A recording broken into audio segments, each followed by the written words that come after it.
What's up guys, JQ back with Tech Creation.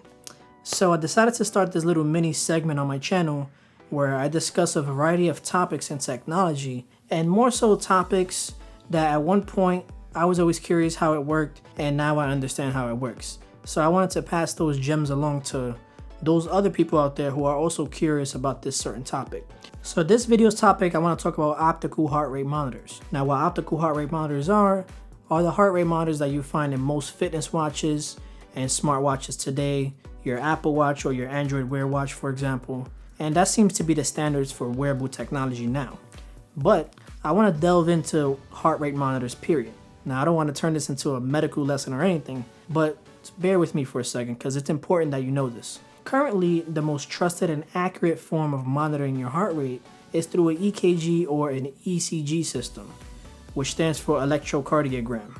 So what this is a machine that you'll find in your doctor's office, and the machine has patches on them, and what those patches are electrodes, and they'll stick the electrodes all over your chest.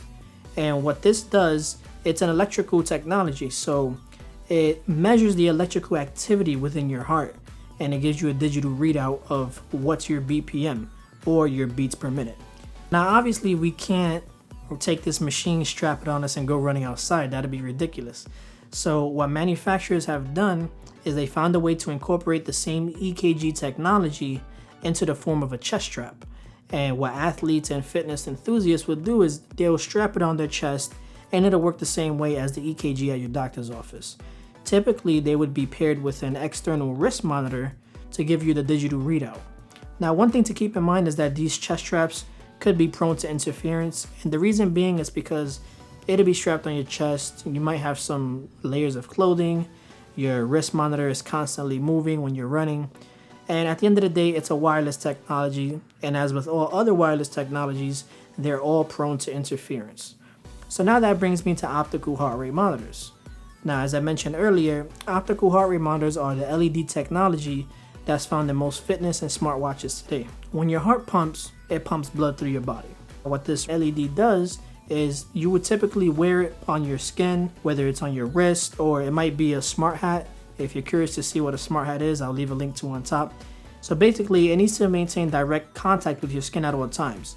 What it's doing is it's illuminating your blood capillaries or your blood vessels and measuring the amount of blood flow and how often it's flowing. Then the sensor within your smartwatch or fitness watch will then send a digital readout and tell you what's your BPM or beats per minute. Now the problem with this technology is it's not as accurate. Now the reason why it's not as accurate is because by the time the blood has reached your wrists, your heart rate has already slowed down, resulting in an inaccurate reading. This is why the EKG chest strap is a bit more accurate, and that technology is overall preferred amongst athletes. Are you a serious athlete, or are you just someone who casually likes to jog? These are important things to consider when you're out there purchasing your first heart rate monitor. Alright guys, I hope this video was informative. Feel free to take these gems and share it with your friends and family. And if you like this video, give it a thumbs up. Oh yeah, I would also leave links to down below in the description a few heart rate monitors you can get your hands on at the moment. I want to thank you all for watching, and I will see you next week. Later.